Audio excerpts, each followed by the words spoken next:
उत्तर प्रदेश के हापुड़ में एआईएमआईएम अध्यक्ष असदुद्दीन ओवैसी की कार पर हुई फायरिंग का मामला सुलझता नहीं दिखाई दे रहा। राज्यसभा में गृह मंत्री अमित शाह ने ओवैसी की कार को सुरक्षा देने की बात कही, लेकिन ओवैसी ने सुरक्षा लेने से इनकार कर दिया।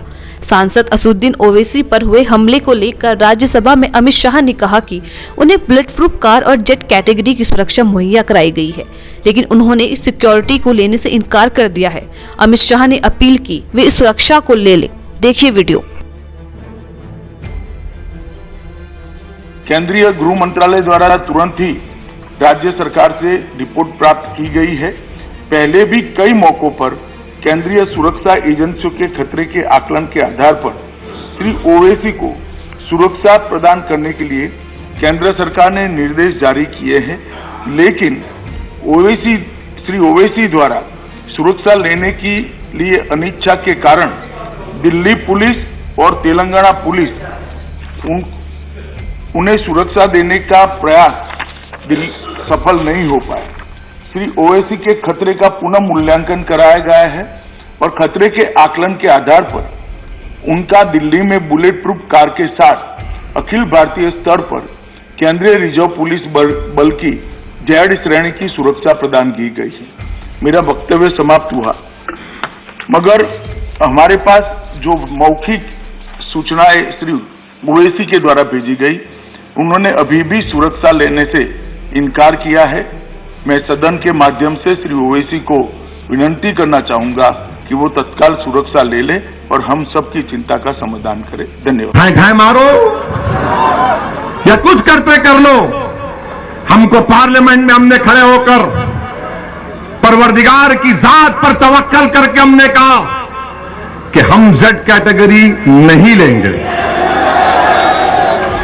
आज भी हमको बताया गया कि देश के होम मिनिस्टर अमित शाह ने पार्लियामेंट में कहा कि हम ओवैसी जी से अपील करते हैं कि वो सुरक्षा ले लें। हम देश के होम मिनिस्टर से ये अपील करते हैं कि असदुद्दीन ओवैसी की जान की कीमत वो जो उत्तर प्रदेश के CAA के प्रोटेस्ट में 22 लोग मारे गए उनसे बढ़ के नहीं है। असदुद्दीन ओवैसी की जान की कीमत पीलू से बढ़कर नहीं है, रगबर से बढ़कर नहीं है, अखलाक से बढ़कर नहीं है, ना वो बदायूं का बच्चा जो अब तक अपनी मां जिसके लिए रो रही है उसकी जिंदगी से बढ़कर है। अगर आप सेफ रहेंगे, दलित, अति पिछड़ा, कमजोर सब लोग सुरक्षित रहेंगे तो ओवैसी सेफ रहेगा। आप मुझे सिक्योरिटी मत दो। सुनो, अरे तुम जिंदा रहोगे, तुम जिंदा ही रहोगे इंशाअल्लाह ताला। हमको सिक्योरिटी दे का फायदा नहीं है।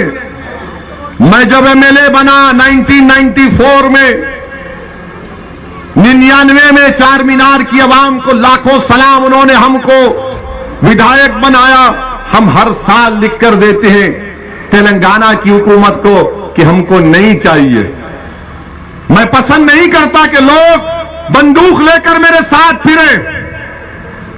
मैं घुटन की जिंदगी नहीं गुजार सकता। मैं घुटन की जिंदगी नहीं गुजार सकता। मैं आजाद पंछी की तरह अपनी जिंदगी गुजारना चाहता हूं। और हुकूमत का काम यह है कि हुकूमत हमारी सिक्योरिटी से ज्यादा उन लोगों को सुरक्षा पहुंचाए जिनको गोश्त के नाम पर मार मार कर खत्म कर दिया जाता है। मुझे नहीं चाहिए। मैं अमित शाह को, हमारे होम मिनिस्टर का, उनके इस अल्फाज का शुक्रिया अदा करता हूं, मगर मैं ये कहना चाह रहा हूं मोदी सरकार से कि आप मुझे जेड कैटेगरी नहीं, मुझे ए कैटेगरी का शहरी बनाइए, हम सब बराबर हो जाए। ये वक्त का तकाजा है, ये गरीबों का मुतालबा है। गरीब ये देखना चाह रहा है कि अगर ओवैसी पिंजरे में बंद हो गया तो फिर कौन मेरी आवाज को उठाएगा।